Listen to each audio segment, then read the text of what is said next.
Israel എന്ന രാജ്യം ചെയ്യുന്ന എല്ലാ പ്രവൃത്തികളെയും ഞാൻ ന്യായീകരിക്കുന്നില്ല എന്ന മുൻകൂർ ജാമ്യം ഒരു കാര്യം പറയുന്നു. കേരളത്തിന്റെ അത്രയും പോലും വലിപ്പമില്ലാത്ത ഈ കൊച്ചു രാജ്യത്ത് ഇന്ന് ലോകം ഭയപ്പെടുന്നുണ്ടെങ്കിൽ ഈ എഴുതപ്പെട്ട വചനം സത്യമായതുകൊണ്ട് മാത്രമാണ്. നീ കർത്താവിന്റെ നാമം വഹിക്കുന്നത് കാണുമ്പോൾ ഭൂമുഖത്തുള്ള സകല മനുഷ്യരും നിന്നെ ഭയപ്പെടും. മനസ്സിലായോ? ലോകത്തിലെ വൻ ശക്തികൾ പേടിയല്ലോ, മനുഷ്യർക്ക് വെറുപ്പാണ്, അറപ്പാണ്. അല്പം മുമ്പ് നടന്നെന്താറിയോ? നെതന്യാഹു പ്രസംഗിക്കാൻ വേണ്ടി എണ്ണിച്ചപ്പോഴേ 50-ലധികം രാജ്യങ്ങളിലെ നേതൃത്വം ഇറങ്ങിയങ്ങ് പോയി. ഐക്യരാഷ്ട്രസഭയിൽ ഇസ്രായേൽ പ്രധാനമന്ത്രി ബെഞ്ചമിൻ നെതന്യാഹുവിന്റെ പ്രസംഗം ബഹിഷ്കരിച്ച് 50-ലധികം രാജ്യങ്ങൾ. നെതന്യാഹു പ്രസംഗിക്കാനെത്തിയപ്പോൾ പ്രതിനിധികൾ കൂകി വിളിച്ചിറങ്ങിപ്പോയി. ഗാസയിലെ സൈനിക നടപടി എതിർക്കുകയും രാഷ്ട്രവാദത്തെ അംഗീകരിക്കുകയും ചെയ്യുന്ന രാജ്യങ്ങളിലെ പ്രതിനിധികളാണ് ഇറങ്ങിപ്പോയത്. ആ ദൃശ്യങ്ങളാണ് നമ്മൾ കാണുന്നത്. വെറുപ്പാണ് അയാളുടെ മുഖത്ത് നോക്കാൻ, അയാളുടെ സംസാരം കേൾക്കാൻ ആളുകൾക്ക് വെറുപ്പാണ്.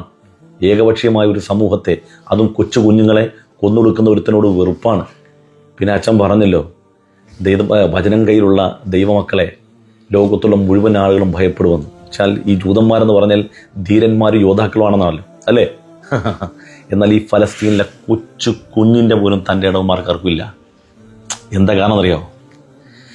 ഈ ഹിറ്റ്ലറിൻ്റെ കരാളഹസ്തങ്ങളിൽ കോൺസെൻട്രേഷൻ ക്യാമ്പിൽ ഇവർ പിടയുന്ന സമയത്ത് അവസാനമായി ചോരപ്പാട് കൊണ്ട് കോൺസെൻട്രേഷൻ ക്യാമ്പിൻ്റെ ഭിത്തിയിൽ എഴുതി വെച്ചൊരു വചനമുണ്ട്. ജൂതന്മാർ, if there is God he will have to beg my forgiveness. ഞങ്ങൾ ഇത്രയധികം ഹിറ്റ്ലർ പീഡിപ്പിച്ചിട്ടും പീഡനത്തിൻ്റെ ഏറ്റവും പീക്ക് ലെവലിൽ ഞങ്ങൾ എത്തി നിന്നിട്ടും നിസ്സംഗതനായി, നിസ്സഹായനായി, നിശബ്ദനായി നിൽക്കുന്ന ദൈവത്തെ കണ്ടുമുട്ടുന്ന ദിവസം ദൈവത്തെ ഞങ്ങൾ വിചാരണ ചെയ്യുമെന്ന് പറഞ്ഞു. അവരുടെ വിശ്വാസമൊക്കെ വലിച്ചെറിഞ്ഞാണ്. ദൈവത്തിലുള്ള വിശ്വാസം നഷ്ടപ്പെട്ടവർ പറഞ്ഞു, ഞങ്ങൾ ദൈവത്തെ കണ്ടുമുട്ടുന്ന ദിവസം അവനെ ഞങ്ങൾ വിചാരണ നടത്തുമെന്ന് പറഞ്ഞ. എന്നാൽ തകർന്നു കിടക്കുന്ന പള്ളിക്ക് മുമ്പിൽ, തകർന്നു കിടക്കുന്ന വീടിന് മുമ്പിൽ, തൻ്റെ ഉറ്റവരും ഉടയവരും കിടക്കുന്ന ശ്മശാന ഭൂമിയിൽ ബോംബിങ്ങിൽ നിന്ന് അവരുടെ ശരീരത്തിൻ്റെ അവശിഷ്ടങ്ങൾ പുറത്തേക്ക് ബോംബിങ്ങിൽ തെറിച്ചു വീണിട്ട് പോലും അതിൻ്റെ സമീപത്ത് നിന്ന് ഈ മനുഷ്യർ കൈകെട്ടി പ്രാർത്ഥിക്കുന്ന എങ്ങനെയാണെന്നറിയോ?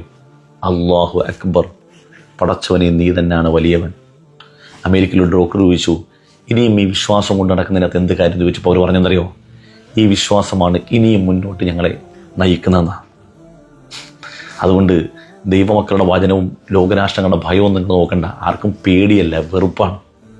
പിന്നെ കാലത്തിൻ്റെ കാവ്യനീതി ഇന്നോ നാളെയായിട്ട് നിങ്ങളങ്ങ് എല്ലാം അവസാനിച്ചെന്ന് വിചാരിക്കണ്ട. കിടപ്പുണ്ട്, കാണാം നമുക്ക് ഇൻഷാ അല്ലാഹ്.